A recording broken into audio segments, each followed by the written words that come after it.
Nggak ada kau bilang kayak begitu. Bukan. Nggak ada. Bunda kan nanya, Tadi dia bilang yang bagaimana? memperkenalkan Allah itu siapa? Maka saya katakan itu adalah nggak ada Allah menyebut Abraham, Yusuf. Ishak dan Yakub. Di mana Ishak Bunda dan tanya. Yakub? Di mana Ishak dan Yakub Yakub? tadi bilang Yakub. Allah Yakub doang kan tadi, Abraham, kan? Allah Ishak, Allah Yakub itu doa. Doh, gimana? Itu doa-doa tadi yang Bunda itu kan diskusi kita. Duh, capek saya. Ini Emang bingung. capek sekali saya mau jelaskan ini. Karena saya Kau yang bohong sama aku. Saya Yakub, ngalir. saya tanya tadi sama kau kan, apakah Yakub berada di Mesir? Iya. Di mana? Iya. Di mana tertulis? Aduh. Datanya saya kasih. Nah, saya tanya, apakah Yakub berada di Mesir? Ya, kan Di ke mana di Mesir dia. dia? Sementara Saya kasih mereka datanya baru datang tadi. ke Mesir ketika mereka tahu Tetapi Yusuf. Bunda kan nanya yang pertama ke Mesir siapa? Ayo, kan nanya gitu. Kalau Bunda nanya yang pertama ke Mesir, saya akan Saya jelaskan. bertanya siapa pertama Kronologi yang ceritanya. mengenalkan Tuhan kepada Bani Israel? Siapa Gimana? pertama? Kau bilang apa Yang tadi? Yakub. memperkenalkan Tuhan kepada bangsa Israel, Kau toh. bilang Yakub. Yakub kan Yakub, Nah, orang sementara tuanya. bukan Yakub, tetapi anaknya Yakub yang bernama Yusuf, yang pernah dibuang oleh saudara-saudaranya. Yang ke Mesir itu Yusuf, hanya Yusuf sendiri Bunda, belum dengan bangsa Israel. Bunda, ini mereka menjadi bangsa Israel, tahu itu ya? adalah keturunan Kau Israel. tahu nggak? Bangsa Jelas, Israel ini tolonglah dijajah saya sudah menjelaskan, ribuan karena tahun. potong nanti dipelintir lagi penjelasan saya. Saya nggak bisa menjelaskan, dipelintir lagi, gimana? Saya jelaskan kronologi ya, ceritanya, sejarahnya. Yusuf di Mau tanah tahu Mesir, nggak? sebentar. Pada waktu Yusuf di tanah Mesir, berarti Bani Israel belum di tanah Mesir. Pada waktu Yusuf datang ke Mesir, bangsa Israel belum di Mesir, ya belum lah. Tunjukkan datanya sama saya. Tunjukkan datanya sama saya. Oke, di dalam Kejadian 45, 46, bacakan. 47. Duh, capek Bacakan. saya, kebanyakan. Gini aja, Bunda baca aja. Nggak bacakan. Nggak. Bunda baca aja, Bunda pelajari saja. bacakan. Di situ terbukti saya nggak bohong. Saya capek. Bacakan. Saya mau Bacakan, turun dulu. bacakan. Mana teman dua saya tadi? Naikin aja Bacakan. yang lain. Saya mau turun, Bunda. Sama kerja dulu. Bunda putar-putar cerita bolak Capek balik. deh. Saya udah bingung. Bukan bingung, Bang. Mengajari itu berat loh, berat beban. Enggak, mengajari kebohongan ya. Mengajari kebohongan memang berat, Bang. Saya pakai data, Mengajari Bang Gio. kebohongan ya. Bang Gio, saya dengan data loh. Wih. Saya dengan data. Enggak, Yakub Data itu lengkap. setelah Yusuf, dengerin dulu. Tadi kan tuh bilang Yakub. Yakub itu datang setelah Yusuf mengenalkan kepada mereka. Yusuf yang bawa Yakub, gitu loh. Iya. Iya, Betul lah. tadi kan gue bilang Yakub. Yakub yang mengenalkan kepada Saya bangsa menjawab Israel. sesuai dengan konteks pertanyaan yang ditanyakan oleh Bunda Nora. Ya, kok salah Bunda tadi. Nora nanya, hayo siapa yang pertama datang ke Mesir? Saya akan jawab, tentulah Yusuf. Tetapi pertanyaan Bunda Nora tadi lain. Bunda Nora tanya tadi, saya nggak catat dulu pertanyaannya. Pertanyaan Bunda Nora tadi yang memperkenalkan Allah, Bapa itu Tuhan kepada bangsa Israel siapa? Saya jawab lah, Yakub lah, kan dia yang tertua. Kan Allah Abraham, Allah Ishak, Allah Yakub itu bunyinya dalam penyembahan kepada Allah mereka. Jadi yang pertama ke Mesir itu adalah Yusuf. Kemudian Yusuf itu kan menjadi Perdana Menteri di Mesir. Ini loh sejarahnya. Nanti Bunda cek aja di dalam kitab Kejadian. Pengetahuan ini loh, mahal ini. Babamu pengetahuan blunder kau. Udah tipu-tipu, bohong, ya berat. Gini Bang, beritakan. Ini Kalau mengajarkan tentang kebohongan itu memang berat, Bang. Berat, sulit. Karena akan bertemu dengan al-haq itu sulit, Bang. Abang Sulit, Gio, Bang. saya membicarakan iman saya. Tidak mungkin saya akan berbohong dengan imanan saya. Nah, itu, Iman Bang. saya, kau Yang nggak ke arti bawah iman. itu dogma, Bang. Bukan dogma. Yang ke bawah Iman itu dogma. percaya yang sungguh. Pada saat saya katakan saya percaya yang sungguh, saya akan menyelidik dengan sungguh-sungguh kebenaran dalam firman kami. Dan pada saat saya menyelidik, maka itu sangat kita sistem betul. TikTok aja, sistem TikTok sebelum kau turun. Bani Israel ketika dijajah di tanah Mesir, sebelum diutus Musa, siapa yang memperkenalkan? orang tua mereka kan itu Ya orang tua mereka tahu dari mana? dari Yakub. Saya katakan awal Oke. itu kan pertanyaannya tadi. Oke, dari Yakub. Dari Yakub apa dari Yusuf? Kan yang tertua itu Yakub, karena itu dikatakan Allah Abraham, Allah Ishak. Putus-putus kau. Ya, siapa yang ngelek? Saya ngelek. Ya, ngelek Kau. saya. Ngelek. Teruskan. Gimana? Ngelek Iya, saya tadi. teruskan yang tadi. Jadi Allah Abraham, Allah Ishak, Allah Yakub. Kemudian Yakub ini punya 12 anak yang ke Mesir. Tinggallah mereka di Mesir dengan anak cucu cicitnya. Mereka yang berkembang biak di Mesir menjadi bangsa Ibrani atau bangsa Israel. Karena itu Allah mereka adalah Allah Abraham, Allah Ishak, Allah Yakub. Gitu. Jadi yang perkenalkan siapa ya orang tua mereka? Karena itu dikatakan dalam kitab Keluaran 3 tadi, mereka berseru kepada Tuhan dan Tuhan mendengar doa mereka. Sehingga mereka dibebaskan untuk berbuat bakti kepada Bapa, diantar oleh Musa. Gitu aja kok repot. Nah, jadi pada Terima waktu kasih. Saya tunggu dulu, Bang.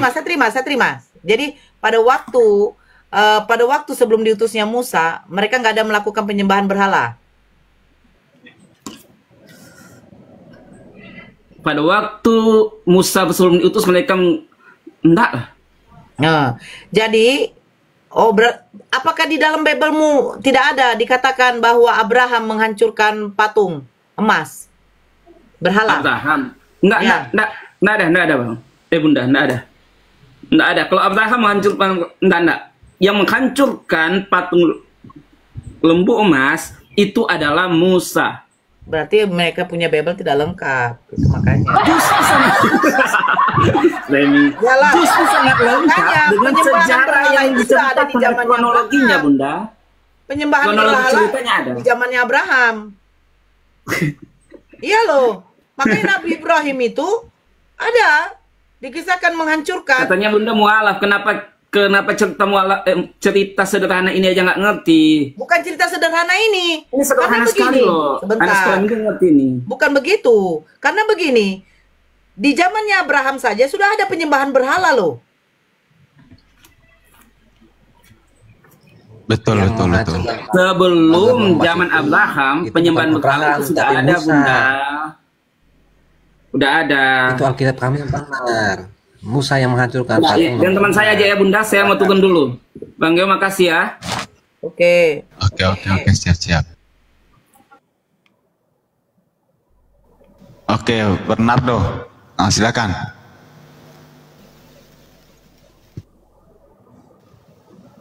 Halo, Bernardo. Ya, kok dia? Ya, Oke, pagi. Ini Oke. kalau aku jelaskan, kalau ditanya sama Bunda Nora, yang menghancurkan patung lembu emas itu di Injil kami, di Alkitab kami itu Musa. Bukan lembu emas yang dibahas di sini itu. Tadi masalah Abraham itu dia bukan menghancurkan lembu emas, tapi patung-patung dihancurkan sama dia. Ya. Kalau Abraham itu tidak pernah menghancurkan patung. Kalau Abraham itu mendirikan mesbah. Mesbah itu dalam dulu itu kan seperti penyembeli lembu. Dia mengorbankan anak sendiri Ishak. Itu yang diceritakan dalam Alkitab. Kalau yang menghancurkan patung-patung itu Musa. Kebalik. Iya, makanya itu aku bilang, itulah kitab mereka.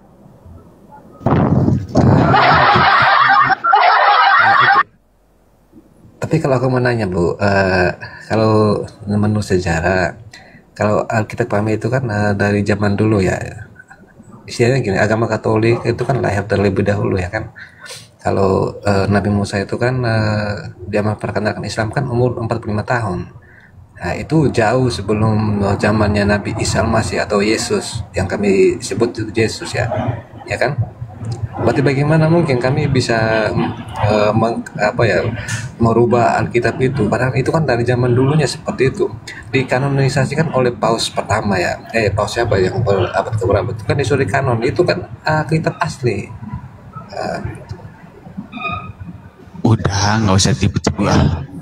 Kayak orang kata aja.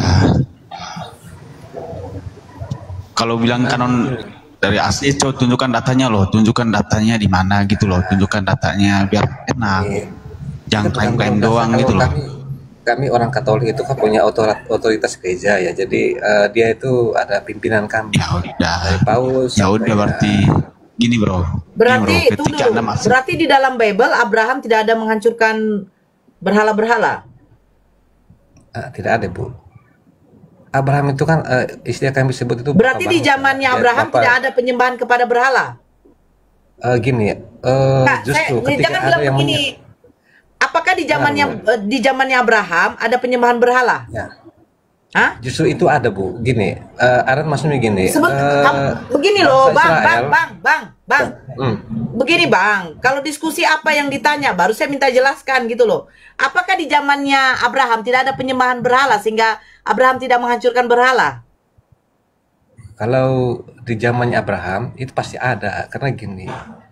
Kenapa? Berarti ada kan? Ya, Berarti ada kan? tetap ada. Semua sampai Nah, sekarang tetap apakah ada, Bu. ada Abraham? Jangan dijelaskan, Bang.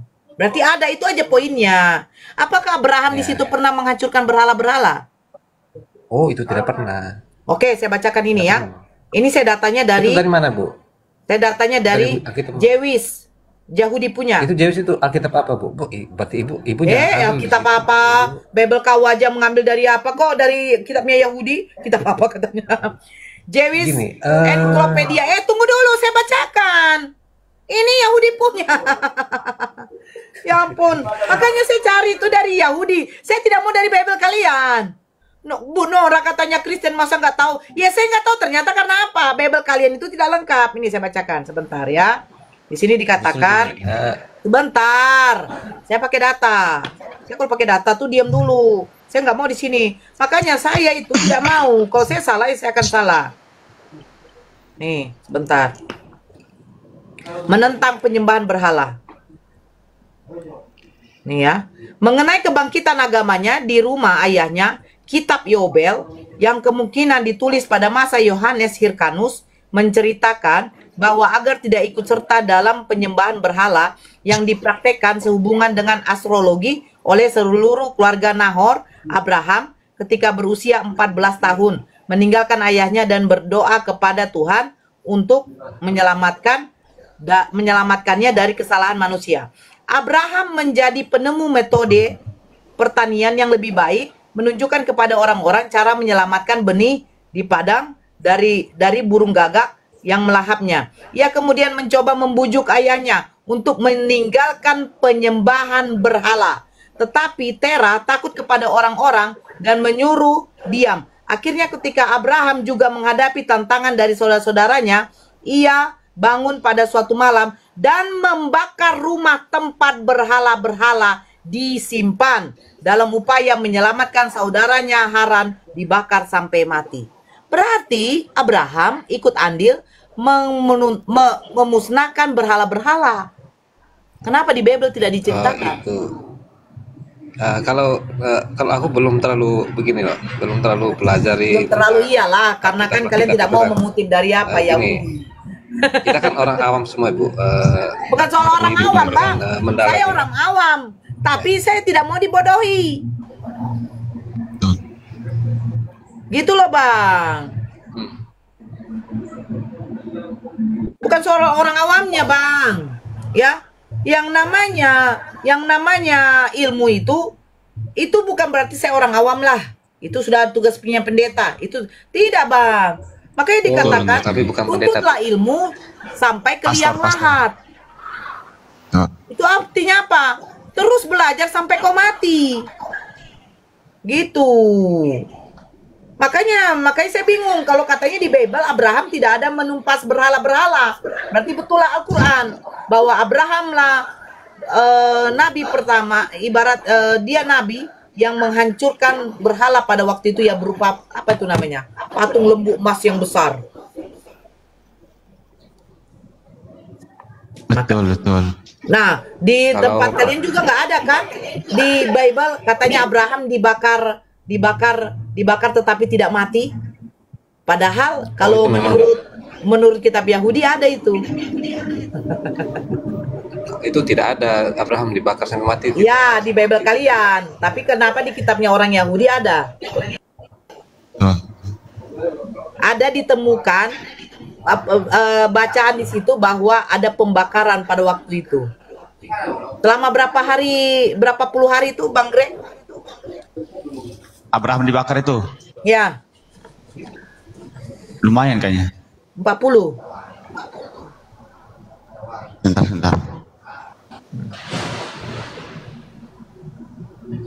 Bukan soal orang awamnya, Bang Nggak Bernardo. tertulis, emang nggak tertulis Bunda, nggak Ada tertulis. di dalam suatu riwayat hadis 40 hari itu, 40 hari, betul 40 hari. Oh iya. Dan Abraham tidak merasakan panas, tetapi merasakan dingin. Iya betul. Makanya kenapa cecak itu disunahkan untuk dibunuh. 20 hari. Kan ada itu. Makanya Bernardo, kita di sini belajar deh. Kalau kami kan mendalami Imani aja. kitab itu Bible itu kan kita membaca itu menghayati, bukan harus menghafal. Membaca menghayati. Loh, baca menghayati bagaimana mungkin beginilah, Bang ya. Kenapa? Begini, yang Bang. penting kita mengerti. Bukan yang penting kita Yang penting mengerti, Bang. Begini, Bang. Kejadian zaman dulu pernah Yang seperti apa kan? tunggu dulu, Bang. Yang kita lihat ini kitab sekarang, yang Abang ada di mata Abang ini Al-Quran dengan Bible Anda. Nah, cerita tentang Abraham ada juga di dalam Al-Quran. Cerita tentang Musa ada juga di dalam Al-Quran. Cerita tentang Ya kan kita Daud, satu keturunan satu sebentar dulu, ya. Bang. Sebentar dulu, Bang. Apa bedanya? Loh, kenapa Kita sama-sama Tripitaka pelajari. dengan Weda nggak ada? Kan begitu. Padahal, Kalau beda itu aduh, saya paling benci lah kalau dipotong loh. Oh, Padahal dia silakan, orang silakan. awam. Oke. Sabar abangku, sabar satu. Begini loh, biar Silakan, abang silakan. tahu. Ini saya membuat suatu perbandingan. Gitu loh. Perbandingannya apa? Jangan kita lari ke Hindu Buddha. Kalau agama yang paling tertua itu Hindu, bukan Kristen. Paham ya? Bukan Yudaisme. Nah, dengar ya. Di kitab Al-Quran ini kan yang bisa kau dapati Weda dengan Tripitaka nggak akan kau dapati ada Musa di situ. Beda itu. Nah, di kitabnya Kristen dengan kitabnya Muslim, Al-Quran dengan Bible itu sama-sama menceritakan ada tokoh sejarah Nabi yang namanya Abraham, Ishak, Yakub, Daud, Musa, bahkan kepada Yesus. Kan begitu. Nah, kenapa sih ya Kristen itu tidak pernah mau mencari tahu kenapa di dalam Islam Abraham atau Nabi Ibrahim itu diceritakan dalam riwayat mungkin suatu hadis ya pernah dibakar 40 hari selama 40 hari 40 malam. Kenapa mereka disunahkan? Kenapa sejarah masih sampai itu? Saya tuh dulu cari tahu kayak begitu loh. Yang saya cari tahu tuh dulu tentang Yesus. Kenapa di dalam Islam Nabi Isa itu dimuliakan, tapi kenapa di dalam Bible di ajaran saya Yesus itu harus mati, disalibkan, mengenaskan. Tetapi kenapa di Islam itu mereka tuh memuliakan yang namanya Nabi gitu loh? Mungkin aku bisa sedikit penjelasan mengenai pemahaman saya ya, walaupun aku orang awam ya. Kenapa di dalam Katolik, kan orang Katolik ya, Yesus itu harus mati ya, istilahnya kan sebagai penebus dosa manusia. Nah, karena dulu sekarang buktikan sama saya sebagai penebus dosa, Bang. Dengar. Buktikan sama saya cari mulai dari Matius sampai Wahyu tidak ada Yesus mengatakan dirinya mati untuk menebus dosa. Cari pada waktu di hadapan Pontius Pilatus. Di mana dikatakan dia di situ disalibkan untuk menebus dosa? Itu benar harus membacanya lagi dengan teliti. Di mana di hadapan Pontius Pilatus dia disalibkan karena menebus dosa, Bang? Gini Bunda, cerita tentang Yesus itu kan sudah dinubuatkan oleh para nabi. Ya dinubuatkan di mana, Bang? Kami Bu. Di mana, Bang? Itu banyak Alkitab. Oh enggak, saya nggak bisa kayak begitu, Bang. Saya akan mengatakan Yesus banyak mengatakan bahwa dia tuh hanyalah utusan, bukan Tuhan. Ya, banyak juga. Itu kan perjanjian Allah. Perjanjian Allah itu kan gini, akan dihadirkan Mesias. Itu kan sudah dari. Sekarang saya tanya, Mesias itu Tuhan atau manusia, Bang? Gini, Menurut keyakinan kami sebagai Katolik itu beda sama Protestan ya. Saya tidak tanya selama menurut perdebatan itu keyakinan, mereka Bang. Protestan ya. Saya Ini, tanya menurut data ini, aja. Menurut Abang, Mesias itu manusia apa Tuhan? Ini menurut kami Mesias itu adalah Gini Bang Bernardo, ketika Anda naik ke tempat diskusi, usahakan bawa datanya, biar kita nggak asumsi liar gitu loh. Jadi enak. Para nabi-nabi di perjanjian lama menubuatkan kedatangan Mesias atau kedatangan Tuhan. Mesias. Nah, Mesias itu artinya apa, Bang? Mesias itu artinya anak Allah. Kan ini maksud Firman yang saya. menjadi manusia itu. Ini maksud saya. Kita buka ya, kita buka Mesias, apa arti Mesias? Ya. Biar jangan blunder. Arti Mesias. Nih. Ya, menurut Yahudi ya. Menurut Yahudi aja.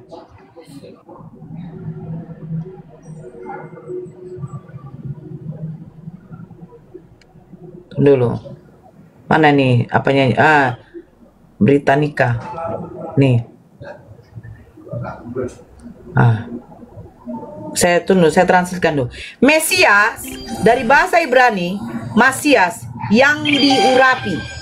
Dalam Yudaisme, raja yang diharapkan dari garis keturunan Daud, misalnya keturunan Raja Daud yang akan menyelamatkan Israel dari perbudakan.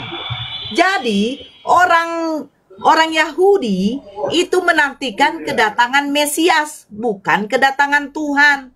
Mesias itu adalah sang juru selamat penggantinya Raja Daud yang betul-betul dari keturunan Daud. Sementara Yesus tidak punya bapa. Yang keturunan dari Daud itu adalah Yusuf. Makanya Yusuf dinikahkan dengan Maria. Makanya selalu mereka mengatakan Yesus itu anak Daud. Sejak kapan Yesus keturunan biologis dari Daud? Maksudnya sejak kapan nasabnya Daud itu sampai kepada Yesus? Karena Yesus dilahirkan tanpa bapa.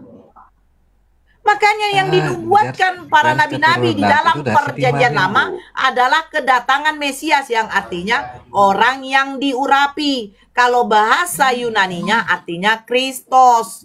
Makanya di dalam Lukas 2 nomor 11, hari ini telah lahir bagimu juru selamat Kristus Tuhan di kota Daud.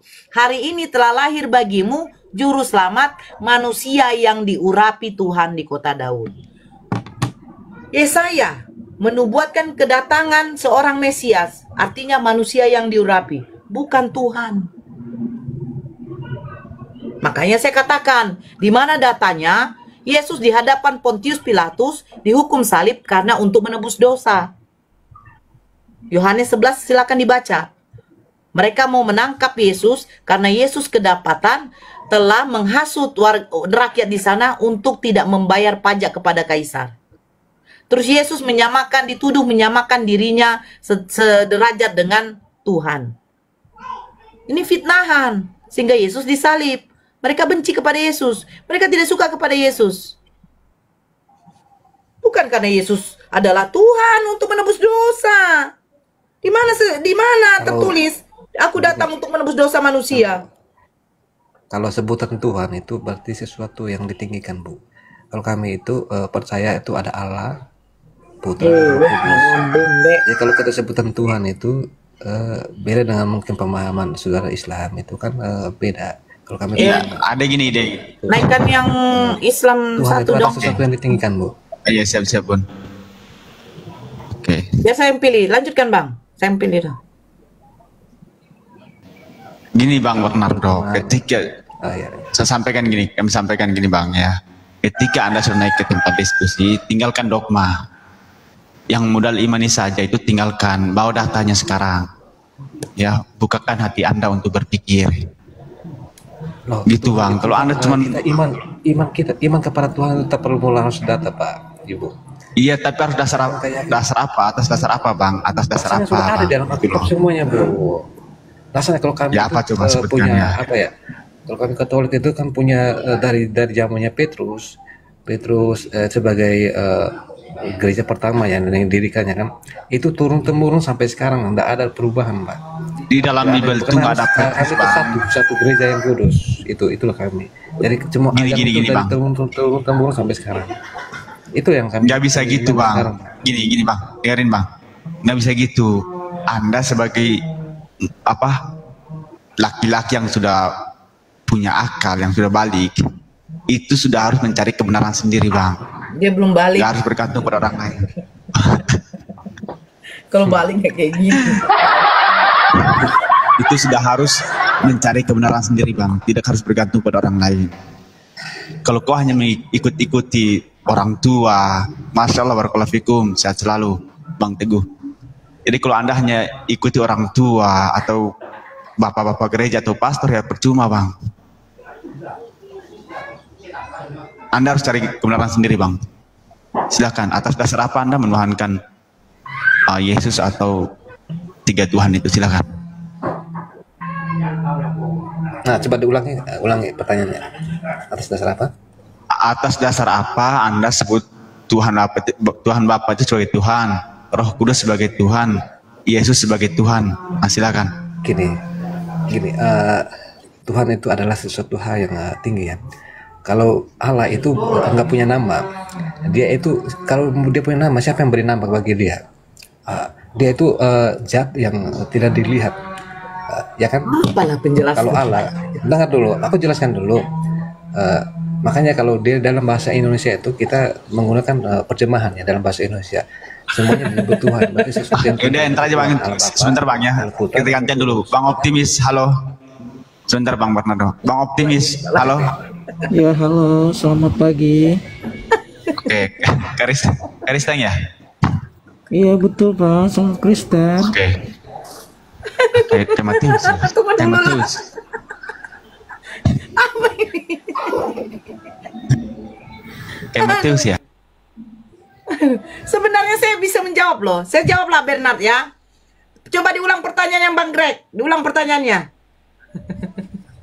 Atas dasar apa Anda menyebut Tuhan Allah itu sebagai sebagai Tuhan, Roh Kudus sebagai Tuhan, Yesus sebagai Tuhan? Nah, silakan. Nah, belajar kok sama saya, Ibu Gembala. Diam dulu kok, optimis.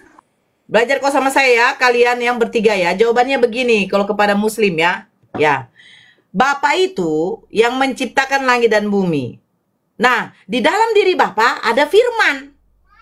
Nah, firman itulah yang keluar dari Bapa menjadi Yesus.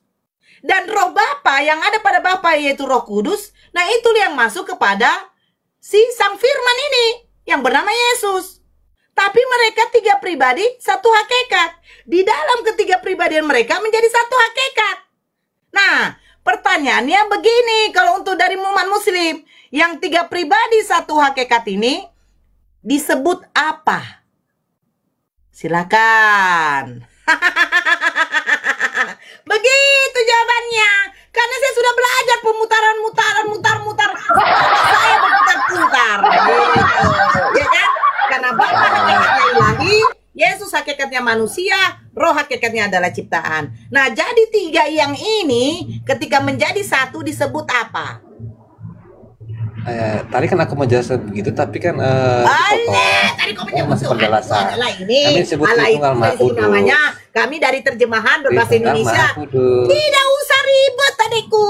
Belajar dari Ibu Gembala ketika menjelaskan kepada saudara Muslim. Nah, sekarang pertanyaan dari saudara Muslim, yang 3 pribadi yang menjadi satu hakikat ini, hakikatnya apa disebut?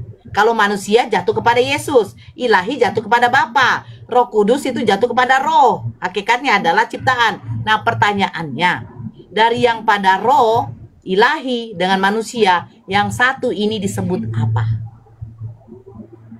Ini pertanyaan dari umat Muslim. Tadi umat Muslim bertanya, saya membantu menjawab. Sekarang jawab. Oh, kalau itu nanti aku mau tanya lagi ya, karena kita juga kan awam, tapi yang kami kenal itu Kan terusnya Tritunggal orang Maha kan? Kudus ya. Udah aku bilang kan? Kau tiru Ibu Gembala ketika menjelaskan. Padat, lugas, lengkap, selesai. Silakan. Dari yang 3, satu manusia, satu roh, satu ilahi, satu hakikat ini dipanggil apa? Silakan.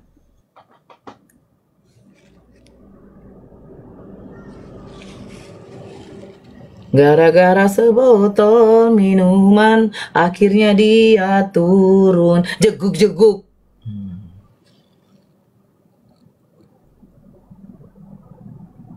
Mana dia? Oke, halo optimis. Turun dia ya. Aduh, mudah diimani saja memang sulit ya Allah. Kayak begini ya. Saya kasih contoh ya. Saya kasih contoh. Ini botol. Ini tutup. Ini ada air. Nah, air tutup botol dengan botol. Nah, pertanyaan saya, yang dari air, botolnya dengan tutupnya, itu disebut apa? Kalau kau bilang botol, ternyata botolnya ada air. Kalau kau bilang air, ternyata ada botol dengan tutup. Kalau kau bilang tutup, ternyata ada botolnya badannya dengan airnya. Nah, dari yang tiga kau gabung ini, tiga pribadi menjadi satu hakikat, ini disebut apa?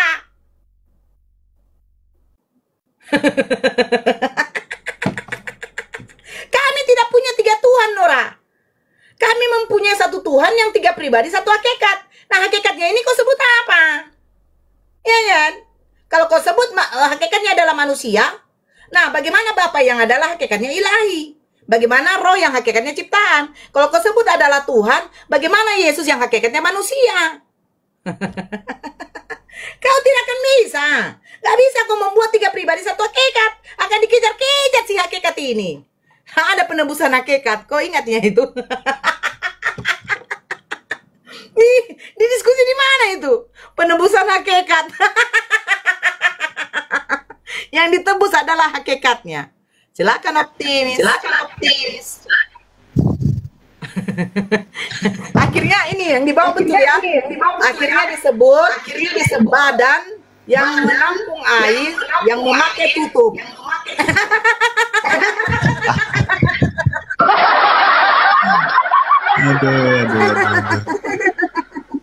Aduh. Mana si Leomat? Ada nih, ada. Ada. Di mana? Kau kalau di tempat penyalipan, kau tuntaskan dulu penyalipan itu. Enggak, saya ini dari kemarin-kemarin ini tanya Greg ini enggak pernah dapat jawabanku apa kitab-kitab itu firman Tuhan langsung. Bingung saya sampai sekarang. Ya bagaimana nggak bingung? Firman aja nggak tahu kok artinya apa. Tahulah saya, Nora, kalau sekolah apa? Saya kayaknya lebih pintar dari lo. Makanya pertanyaan saya sampai sekarang nggak ada apologet Muslim atau apologet Kristen yang mampu menjawab. Firman itu artinya apa? Kenapa? Firman itu artinya apa? Firman itu artinya perkataan Allah, perkataan Tuhan. Nah, ya udah. Jadi masalahnya apa? Nah, apakah memang benar firman ini adalah perkataan Allah? Buktikan kepada saya data yang secara valid bahwa benar-benar Allah yang berkata. Kan sampai sekarang nggak ada yang bisa membuktikan Allah itu berkata. Hanya klaim para nabi bahwa ini Allah yang berkata. Ini Allah yang berkata, tapi buktinya mana? Kalau Anda berbicara data, makanya pahami apa itu data, arti data, definisi data itu pahami. Itu secara logikal namanya. Anda harus pahami itu. Nah, kalau Anda pakai data di dalam sebuah diskusi, maka Anda harus mampu membuktikan bahwa itu benar-benar perkataan Tuhan. Sampai sekarang kan belum ada bukti, belum ada bisa orang yang memberikan bukti yang valid bahwa itu perkataan Tuhan. Selalu menurut Nabi atau menurut para sahabat-sahabat yang dekat dengan itu, mereka berkata ini perkataan Tuhan, tapi buktinya nggak ada. Sejak kapan orang yang ini Allah sendiri yang berkata? Apa Allah pernah bicara dari langit? Iya, saya benar berkata pada Nabi Muhammad, pada Nabi Musa, tapi nggak ada buktinya. Coba kasih saya bukti. Orang lain udah punya teknologi yang tinggi, Indonesia masih bingung cari Tuhan mana yang benar. Capek deh. Oke, Bang Lemar. Kalau Anda minta data tentang Allah SWT, buktinya, yang penting Anda mati dulu gitu Bang ya, biar tahu gitu. Ya memang ini Bang Greg. Memang secara logika orang nanti mati dulu baru dia tahu mana Tuhan yang benar, mana surga ada enggak, ada neraka enggak. Sudah ada aturannya, dengerin. Kalau kami sudah disampaikan dalam Al-Quran, kalau Anda minta langsung perkataan dari Allah Subhanahu Wa Taala, buktinya harus difoto dulu.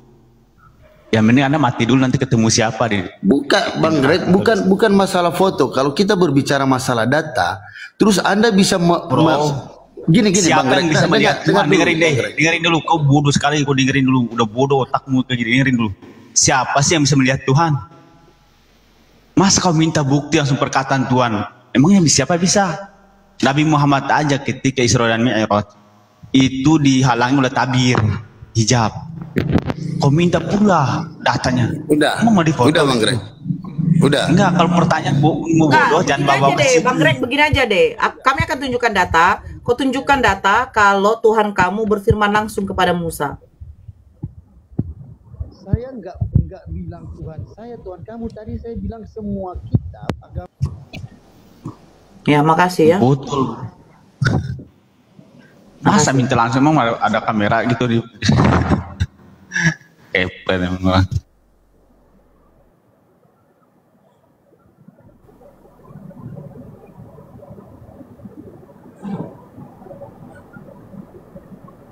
Nih, saya bacakan ya. Biar kalian paham. Jadi jangan kalian botol tuh dipelihara. Ini.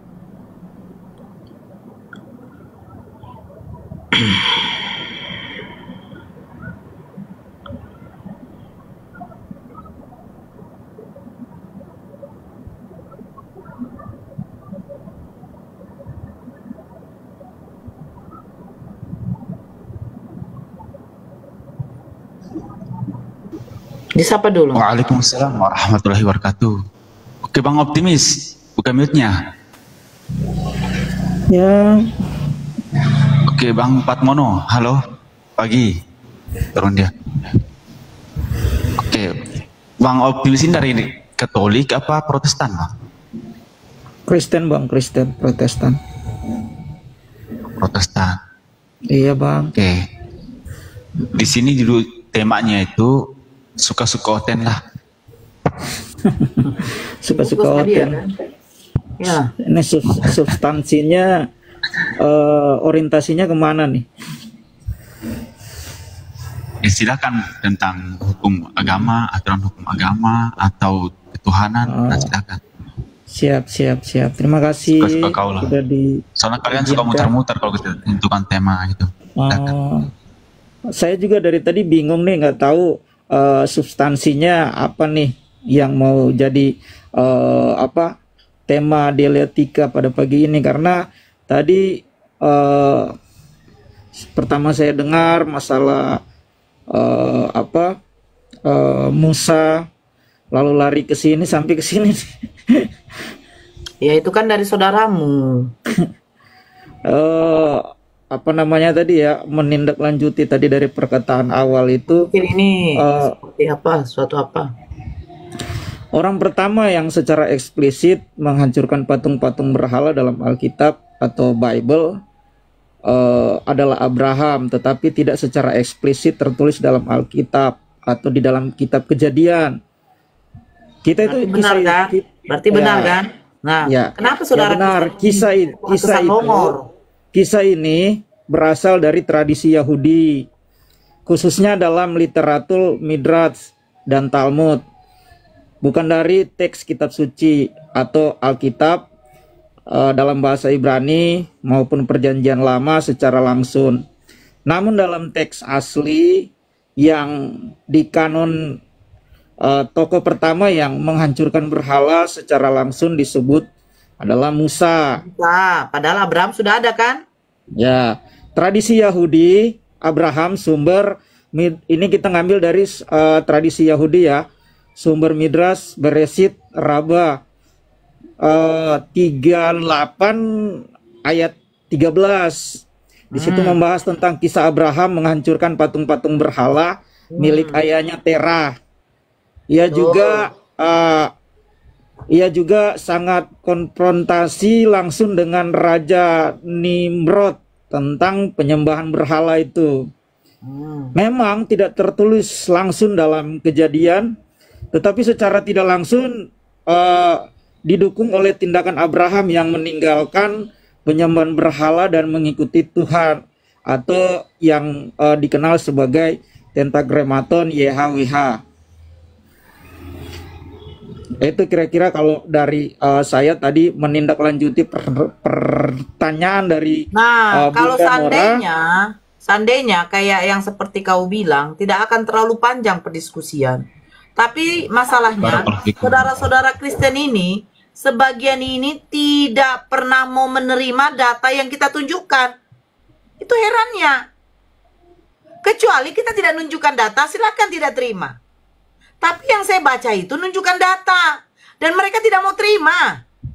Karena memang Tapi secara kenapa kalau Kristen yang eksplisit, menunjukkan data, mereka akan terdiam? Inilah sebenarnya salahnya. karena memang secara eksplisit di dalam Alkitab itu tidak diterangkan secara komprehensif. Nah, itu makanya saya bilang, Bible itu tidak lengkap. Sudahlah mengambil kalau- kitabnya Yahudi, tapi banyak yang dikurang-kurangi sejarahnya. Kalau perspektif Bunda seperti itu juga keliru. Kenapa? Karena kalau seperti kata Alkitab, kalau memang semua peristiwa yang terjadi itu dicatat, Alkitab itu sekarang aja Alkitab itu sudah sangat tebal, apalagi Bukan kalau begitu semua soal tebalnya, dicatat. optimis. Bukan soal tebalnya. Begini ya, Dek ya. Kakak sedikit ya. Nanti lanjut sama Bang Greg. Kakak mau apa dulu? Bukan soal tebalnya ya. Al-Quran, kenapa tidak ada yang menceritakan secara detail seperti itu? Karena itu tidak penting. Bukan maksudnya tidak penting. Itu akan ada lagi kitab yang akan menjelaskan itu. Makanya dikatakan umat muslim itu, orang Islam itu, ya, agama Islam itu berpedoman pertama kepada apa? Al-Quran. Kedua kepada apa? Hadis dan kitab-kitab para ulama. Nah, hadis inilah yang baru menjabarkan semuanya. Kan tadi kalian katakan, kalau nanti diterangkan semua Bunda akan menjadi tebal. Makanya orang Yahudi ada kitab tafsir. Selain dari kitab tanahnya. Ada ini, ada Talmud salah satunya. Nah, itu yang menjelaskan semua penjabaran di kitab intinya, yaitu kitab tanah. Sama seperti Al-Quran. Menjelaskan bagaimana cara gerakan sholat. Menjelaskan kenapa yang disurupakan dengan Nabi Isa itu siapa. Menjelaskan bagaimana siapa istrinya Nabi Adam. Semuanya itu akan ada kita temukan di dalam suatu riwayat hadis. Begitu. Nah, terus apa poin di dalam Al-Quran?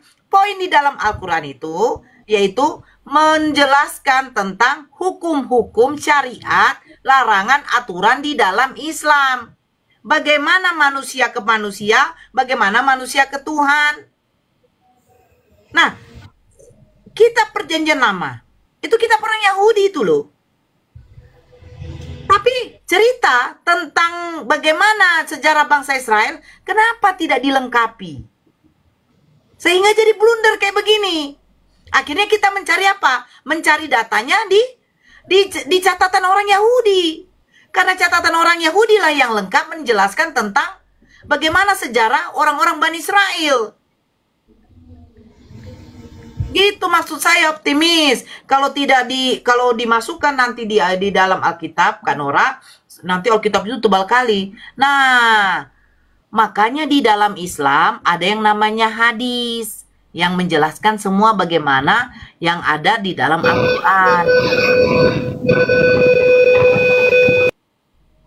Begitu optimis. Paham ya, Dek ya? Kan kalau Kristen kan cuma satu, Bible doang. Nanti kalau kita minta penjabarannya, ini ialah yang rancunya Kristen. Kristen ini tidak punya kitab lain. Kristen ini tidak punya kitab tafsir. Sehingga, maaf ya optimis, sehingga saudara-saudara kita yang di Kristen ini seenaknya saja menafsirkan Bible itu menurut pemikiran masing-masing. Bayangkan berapa juta umat Kristen di muka bumi ini, kalau ditanya Bible-nya, begitu juga bedanya berapa juta pemikiran manusianya. Benar. Tapi kalau Islam, kalau tidak ada ilmu, tidak bisa kau menafsirkan Al-Quran itu. Nah, itu bedanya, Dek. Itu maksud kakak. 10 Kristen di room ini, 8 Kristen, kalau kita tanya, itu berbeda-beda pemikiran mereka. Itu maksud kakak. Karena apa? Karena tidak ada kitab Kristen untuk menafsirkan. Bagaimana Kristen mau mengeluarkan kitab tafsiran, sementara Bible kalian sudah menggunakan bahasa Indonesia. Yang namanya ditafsirkan itu dari bahasa original, ditafsirkan ke bahasa, penjelasannya ke bahasa Indonesia.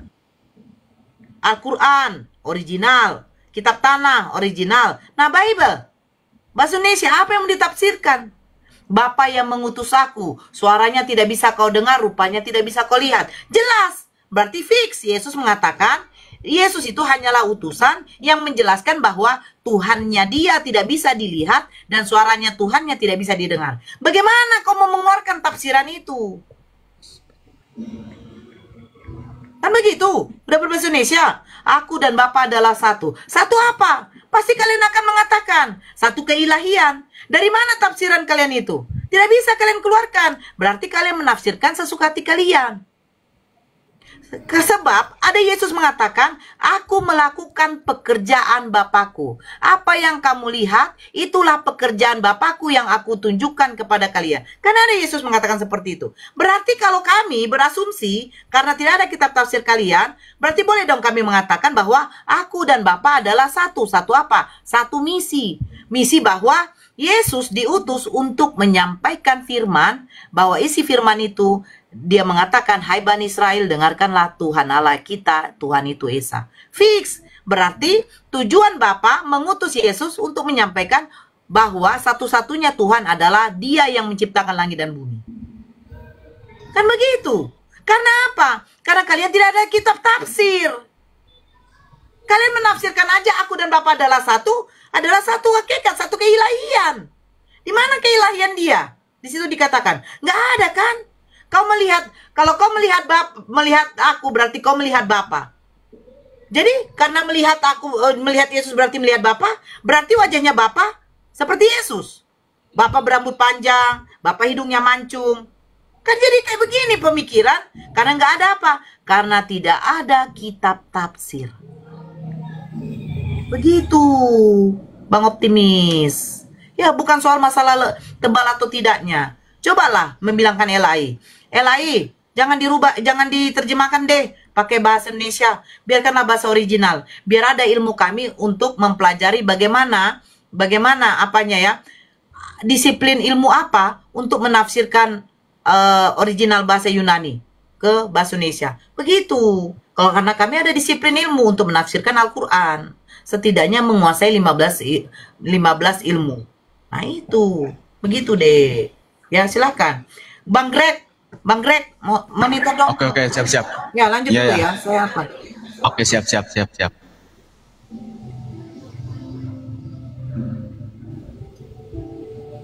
Oke, Bang Optimis. Ya siap Monitor. Pak. Monitor Masih ya. ini ya. Ya masih monitor. Oke. Saya cuma nggak mau debat kusir aja Bang. Karena saya lebih mengutamakan berdialektika. Saya lebih mengutamakan berdialektika yang ilmiah. Jadi saya nggak mau lebih ke debat kusir. Karena tujuan kita adalah bukan mau mencari mana yang menang, mana yang kalah, tapi tujuan kita untuk menambah pengetahuan dan memberikan edukasi.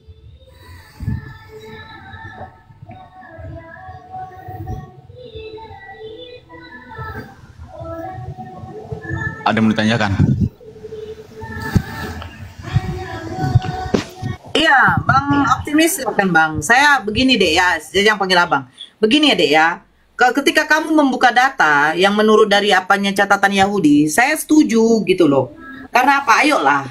Kalau kamu hanya berdiskusi berlandaskan dari Bible, yang kita tahu perjanjian lama adalah kitabnya orang Yahudi, yang menggunakan bahasa Ibrani, jangan lelah gitu loh. Cari dari sumber yang lain. Kan begitu. Saya akan terima gitu loh. Tapi kalau hanya asumsi, ya ini begini, ya ini begitu. Mana datanya? Ya ini kan jadi blunder gitu. Padahal kita di sini diskusikan sebagai apa? Sebagai apa namanya? Biar agar dilihat dari saudara-saudara kita yang di bawah ini ada poinnya gitu. Karena walaupun kita mau berdiskusi sampai kemana, tetap kita punya perspektif yang berbeda tentang iman. Jadi di sini kita diskusi di sini yang menurut saya ya kita mau menyatukan, mencari mengklarifikasi apa yang bisa kita klarifikasi, itu maksud saya. Karena kalau kita sudah berbicara tentang iman nggak akan ketemu, karena masing-masing pasti punya argumentasi yang berbeda. Ya, benar-benar itu dek. Tapi makanya saya bilang kan, kalau kita diskusi tinggalkan dulu keimanan sebentar kan begitu kan. Nah ayo pakai data gitu. Makanya saya bilang kau sembah pun botol kecap nggak masalah, tapi kita lihat apakah botol kecap layak dan pantas disebut Tuhan sehingga kamu menyembahnya, kan begitu. Nah di sini kita buktikan apakah layak dan pantas seorang manusia mendapat gelar Tuhan, sementara definisi Tuhan adalah entitas tertinggi yang memiliki sifat kemahaan, sementara manusia tidak ada sifat kemahaan. Nah ini yang harus kita coba kita gali. Pantas nggak jabatan Tuhan itu disematkan kepada manusia, sementara manusia tidak kekal, Tuhan itu kekal. Kan begitu deh kan dek. Contoh kayak presiden. Presiden akan ada masanya. Setelah 5 tahun dia akan diganti. Sebelum pun 5 tahun kalau dia mati akan ada penggantinya. Nah Tuhan, bagaimana mungkin Tuhan bisa diganti? Karena Tuhan itu gelarnya, dia itu memiliki sifat kemahan yang tidak bisa disamakan dengan makhluk. Contoh Yesus. Kalau Yesus Tuhan, kenapa dia harus dikandung dulu selama 9 bulan? Kenapa Tuhan ini turun harus menggunakan rahim ciptaannya? Dan dia dilahirkan oleh ciptaannya. Nah ini maksud kakak deh. Nah, ini dulu Bang Greg. Naikkan, kalau ada narasumber dari Islam, silakan dinaikkan aja. Oke, siap. Oke, teman-teman Islam yang apa ya? Yang matang apa ya? betul, Soal siap. Bible. Ya.